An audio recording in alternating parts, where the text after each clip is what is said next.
to The Hypnotist, the show that gives you inside access to cutting-edge hypnosis with real clients facing genuine issues. Brought to you by the hypnotherapist demanded by celebrities, CEOs, and even royalty, Adam Cox. These recordings took place live from Adam's clinic in London's world-famous Harley Street. So, get yourself comfortable and enjoy today's episode of The Hypnotist. Hi, it's Adam here, and in today's episode of The Hypnotist, you're going to hear a session where I worked with a lady who would quite often procrastinate. She wasn't great with time management, so you're going to hear the very session that I did with her to enable her to be much more productive, procrastinate less, and enter a state that she called flow. Now, a lot of people use this state flow, and the scientific description of the state of flow is where you have just enough stimulation and challenge for you to be engaged in that activity, but not so much that it becomes complex. So it's that kind of optimal kind of level. And when people are in a state of flow, they get time distortion, they can be highly productive, and just time whizzes by and they get so much done. And she was interested in accessing this state more.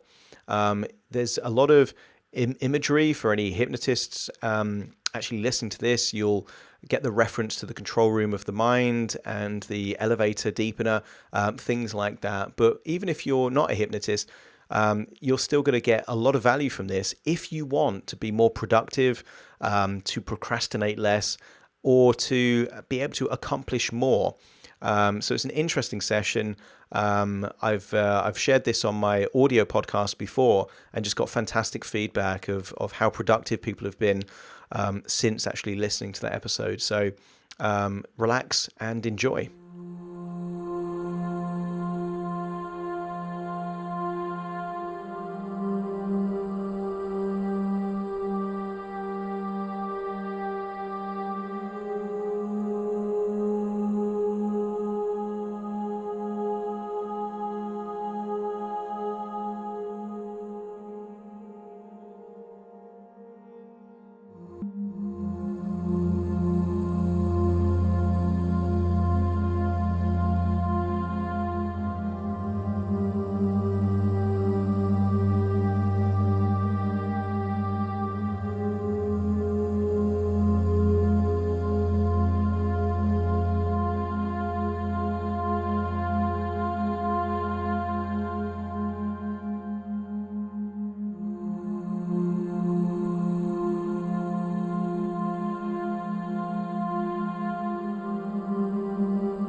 Take a deep breath in.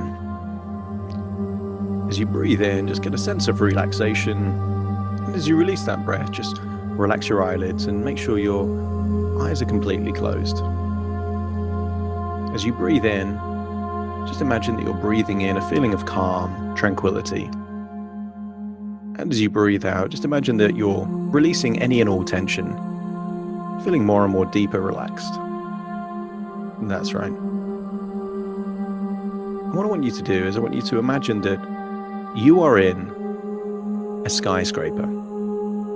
You're in the top floor of a skyscraper. I want you to look through those glass windows and I want you to see a city skyline. Get a sense of the enormity, the amount of people that must be in those buildings that are surrounding you. Because you're in the top floor of a very large skyscraper, you're also able to see people all the way down on the floor, perhaps walking, perhaps in cars, and they almost look like they're not human because they're so far away. And perhaps you can look out and see the sky, and the sky might be a slightly different color because it's maybe slightly tinted glass that you're looking through.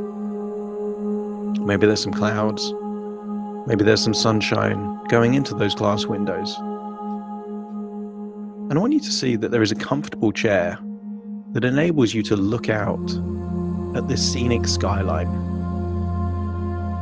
I want you to imagine sitting in that comfortable chair, looking out at that scenic skyline, feeling relaxed in that chair. And perhaps you're looking at other buildings, perhaps you're looking at clouds. And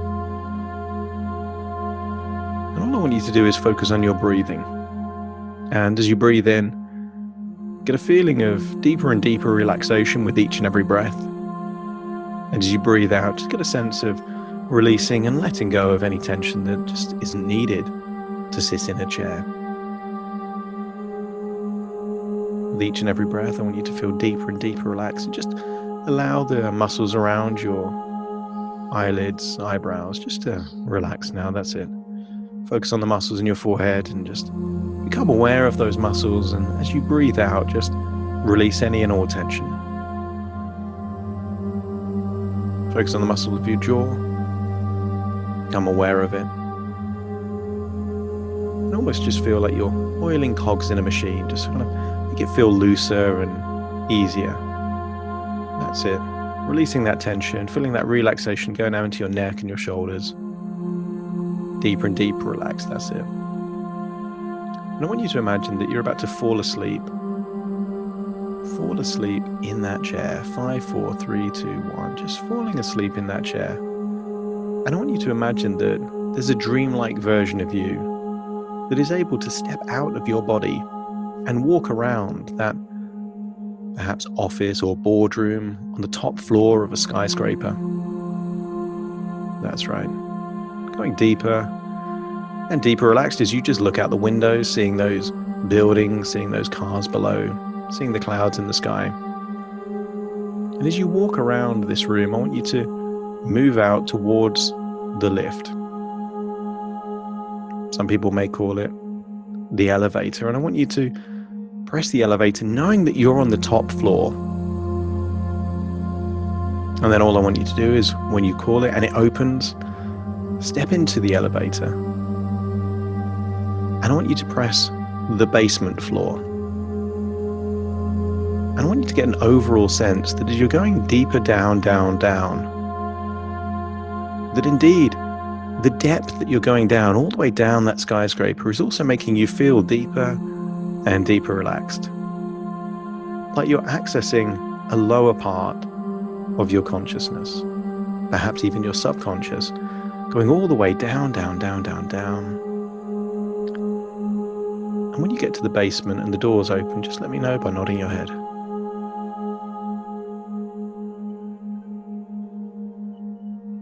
That's right. And then you step out, and you now know that you're no longer at the top of the skyscraper, you're in the basement of that skyscraper.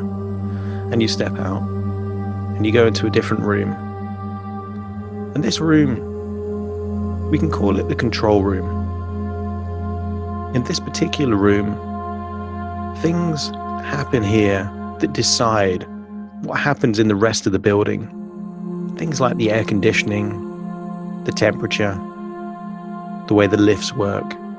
You get an overall sense that in this room, things are controlled to influence other things. And as you step into that room, I want you to imagine that there is a large screen that represents what's happening in your mind.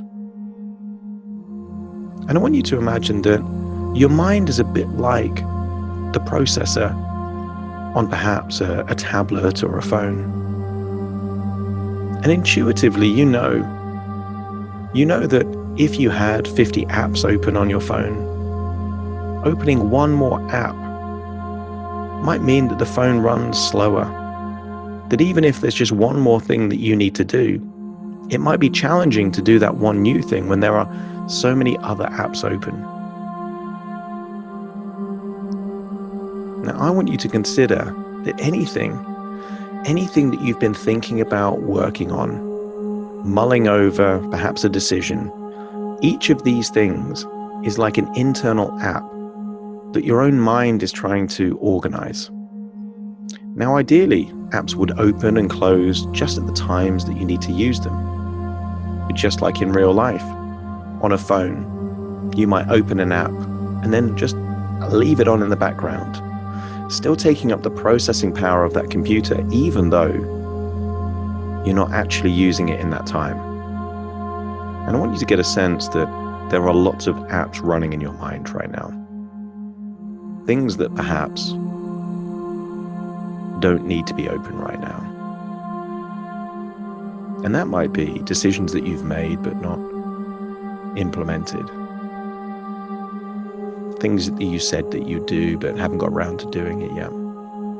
Problems that need to be solved but just haven't been solved yet. Anything to do, anything to think about, anything to decide. It could be something like an open app inside your mind. And I want you to imagine that you've got the ability to connect your mind with that large screen in front of you in this control room. And as you do so, I want you to imagine that hundreds and hundreds of apps are opening on that screen.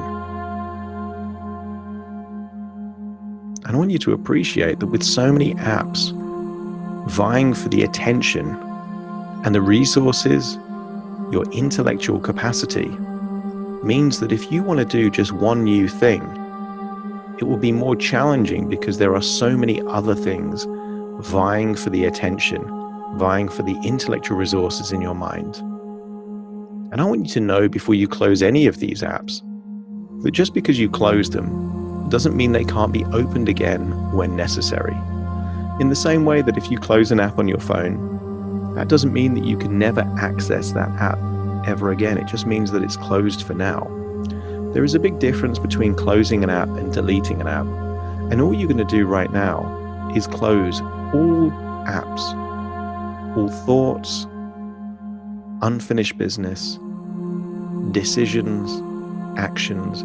Just close them all so that there is absolutely nothing to think about.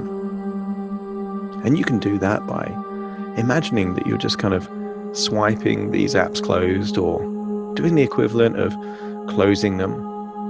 And as you do that, I want you to get an overall sense that as you're closing all of these apps, competing for the intellectual resources in your mind, that by definition, the more that these apps are closed, the more resources are available for you.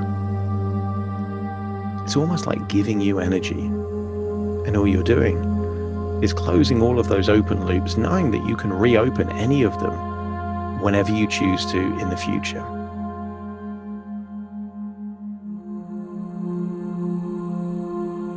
And once you've closed all those apps, competing for those intellectual resources, just let me know by nodding your head. That's right. And now what I want you to do is I want you on that screen to then think and project a memory of you. You in the past, when you were in a state known as flow. Now, flow means different things for different people, but for many people, being in a state of flow means that you can be highly productive effortlessly. Things just go the way you want them to go. You don't have to think. It's almost like you're on autopilot and you can get huge amounts of things done without even thinking about it. And if you can recall a time when you were in a state of flow, the ideas came easily, things got done quickly, and it was almost effortless to get so much done. Just let me know by nodding your head when you can think of that memory and project that memory up on that screen. That's right. And I want you to observe that version of you. I want you to look at the environment that version of you was in. Was it a clean, tidy environment, or was it cluttered? Was it in your own space, or were you working in someone else's space? What were the conditions that got you in that state of flow? Was there a tight deadline that you just had to do things by, or did you have all the time in the world? Pay attention to all the things that made it unique about that time. Maybe the thing that you were working on, you were just very passionate or interested in. or maybe you were inspired in some way. But whatever it was, just know that that's what it was.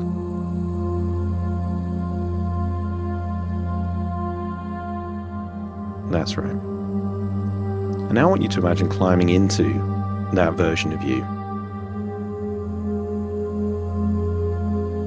Almost like you're trying on new clothes, but you're trying on that memory. You're now inside your own body, and I want you to feel what it feels like to be in a state of flow.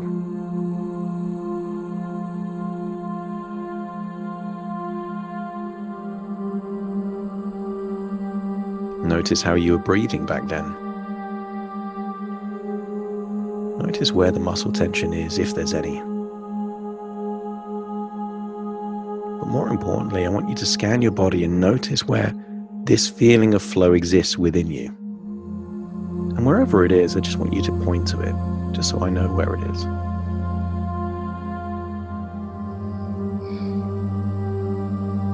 That's right.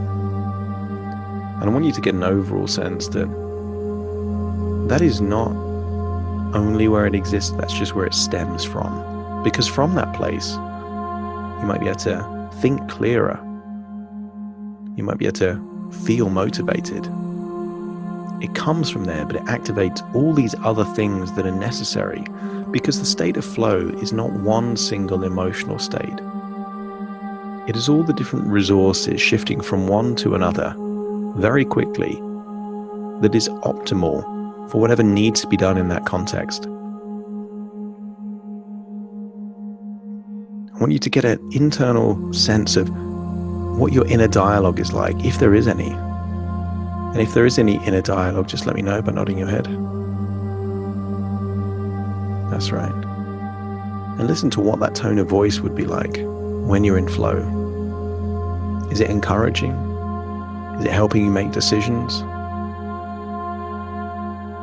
Process all the different things, but mainly focus on that tone of voice, because now you know that when you breathe this way and you feel that feeling there, and you have inner dialogue in that tonality, this can reactivate this state of flow, and it can happen quickly.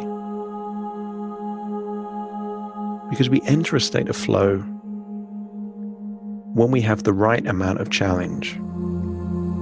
It's not too easy, but it's not too hard.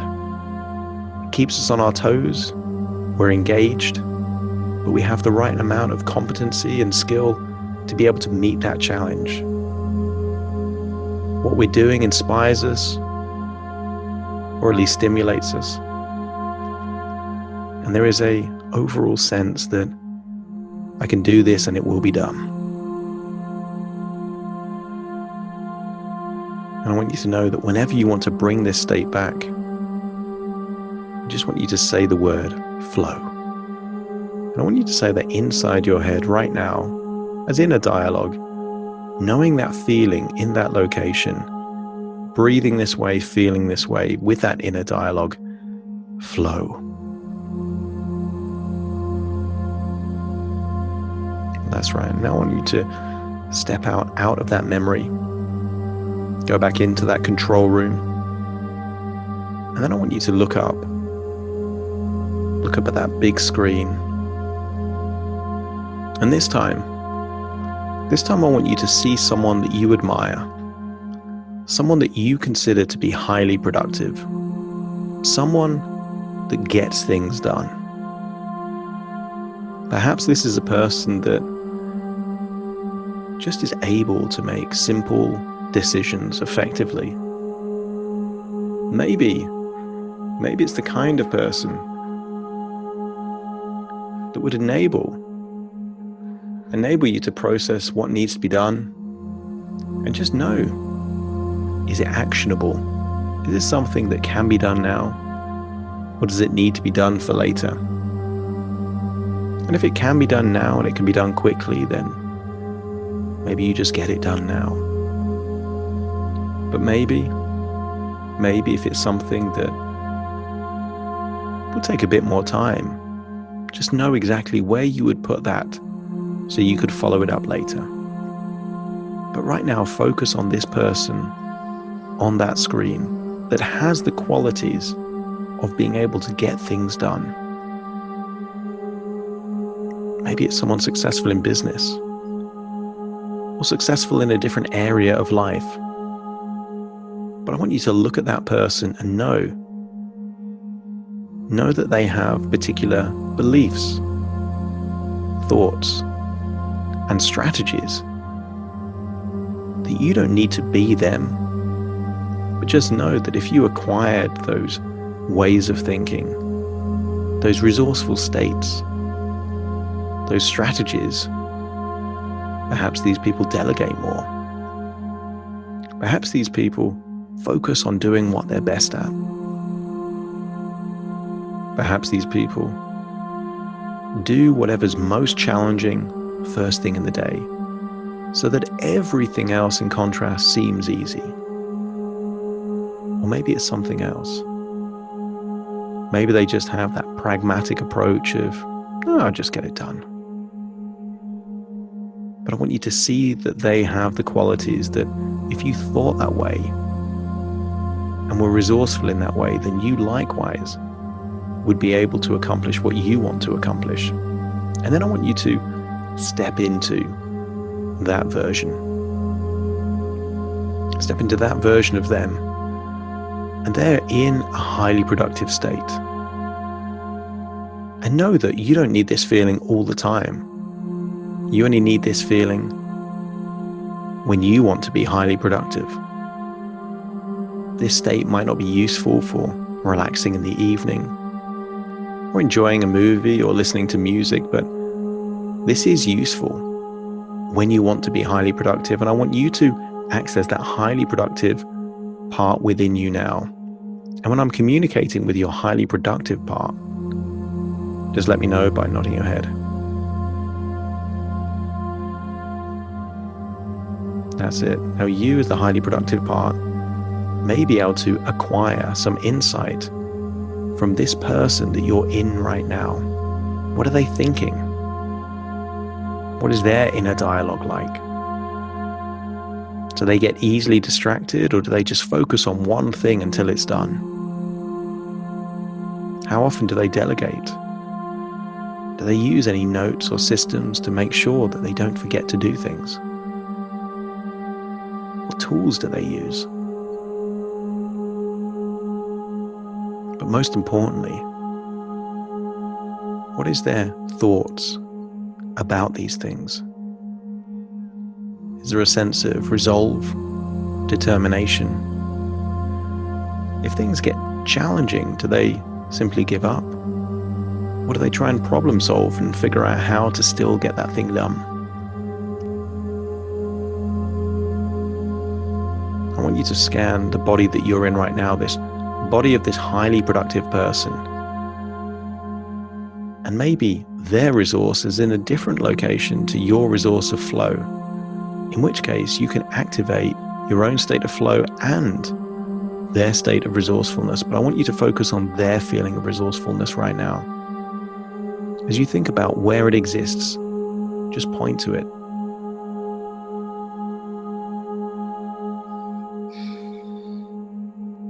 That's it. And I want you to connect with that. Connect with that feeling, because they don't feel like that way all the time.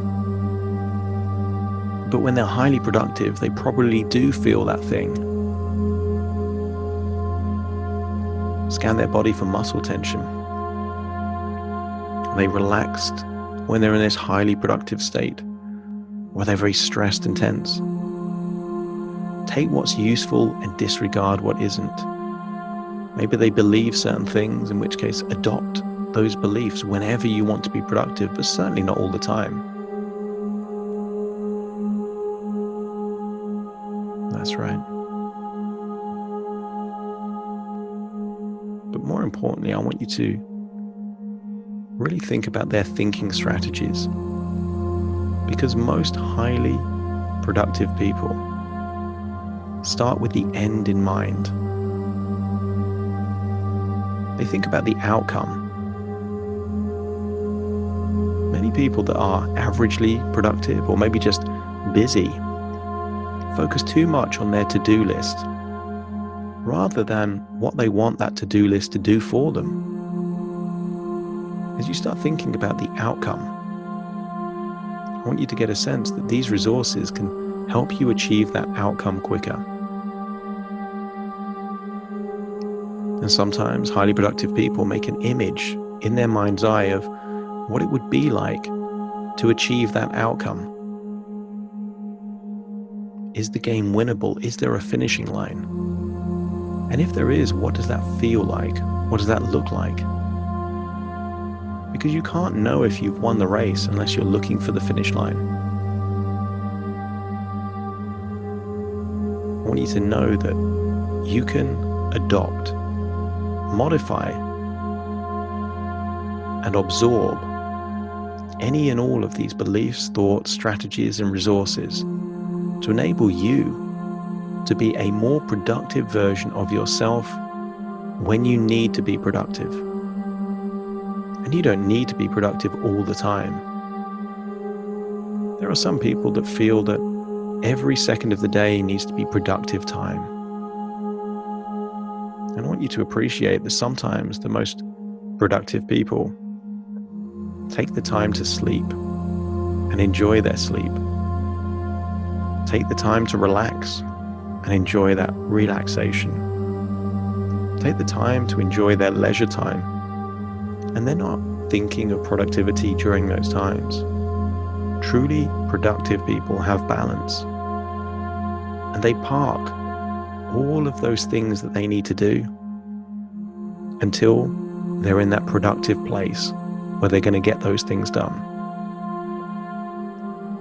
Because those people that feel jaded and worn out within 15 minutes of arriving at their place of work normally have been thinking about work all throughout the night. And wouldn't it be better to really think about these things when you need to do these things? And when you're in different environments, I want you to appreciate that different emotional states might be more useful. There is a time to be productive and there is a time to be creative. There is a time to be determined and a time just to go with the flow. And I want you to trust your intuition to enable you to be in whatever emotional state is most useful, depending on the context that you're in. And if your unconscious accepts that suggestion, just let me know by nodding your head. That's right. Now it's time to jump out of this highly productive person's body and jump back into your own body, taking all that is useful with you. The thoughts, the beliefs, the resources, the strategies, the ways of thinking, and also the approach to balance. And I want these to integrate with you. And the final thing I want you to do on that large screen in that control room is to now think what the future will be like now that you can activate higher levels of productivity, that you can simply get more stuff done. Now, some people call it productivity, and other people call it manifesting dreams. All it is taking a future outcome and doing what's necessary to make it real. As you see your future, see that indeed by having the right balance and activating the right resources, in the right context, you are able to stick on one thing until it's done, knowing that you can close those loops. Because when you use a mobile phone, isn't it the case that many times you'll use an app, and then when you need to do something else, you'll close that app and then open a new app? And isn't that much more efficient use of the processing power of that phone than having hundreds of apps open? And likewise, it's the same with your mind. Focus on one thing, and when you can't do that thing anymore, close it down and focus on something else. Because you have a different app for being determined and a different app for feeling grounded, connected, rested.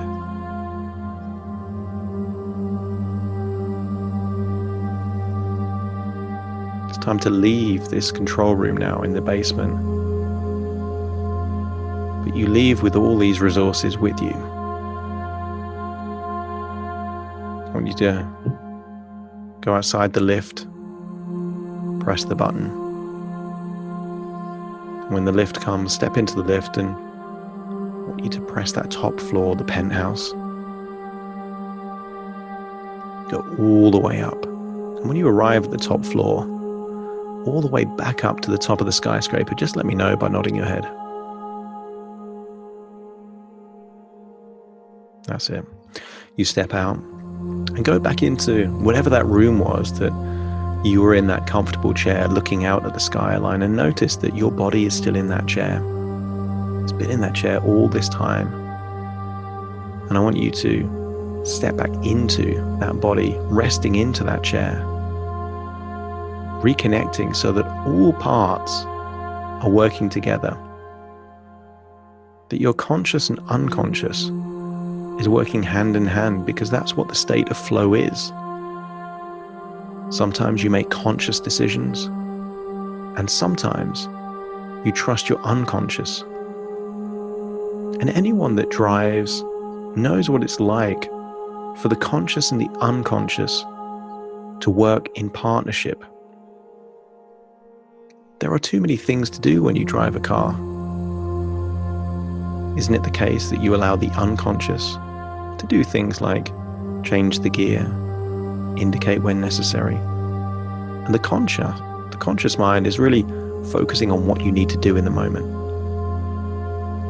All parts working together will enable you to be more productive than only being on autopilot and only being fully mindful of every single thing that you do.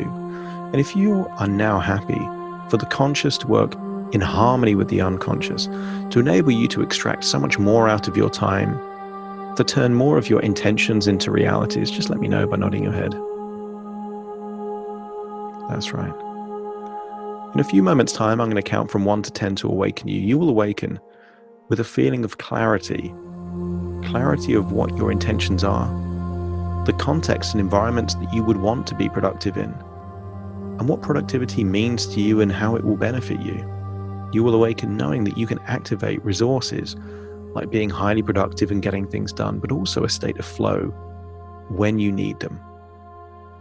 And in doing so, you will be able to close those loops of any things that you've been thinking about that you don't need to think about, and enable more of your intellectual resources to do whatever you want to do within the environment that you want to do them. You will awaken full of alertness, energy, and be fully in the present, with all normal sensations returning to your arms and legs. Counting to 10 to awaken you. 1, 2, 3, waking up. 4, 5, 6, more alert. 7, 8, open your eyes, open your eyes. 9, 10, wide awake, wide awake, wide awake, wide awake. Thank you for listening to The Hypnotist with Adam Cox, the show that gives you inside access to cutting-edge hypnosis with real clients facing genuine issues. To automatically receive the latest episodes, please subscribe. If you'd like to support the show, please share this episode with just one friend you think it could help. And if this episode helped you, please leave us a 5-star review.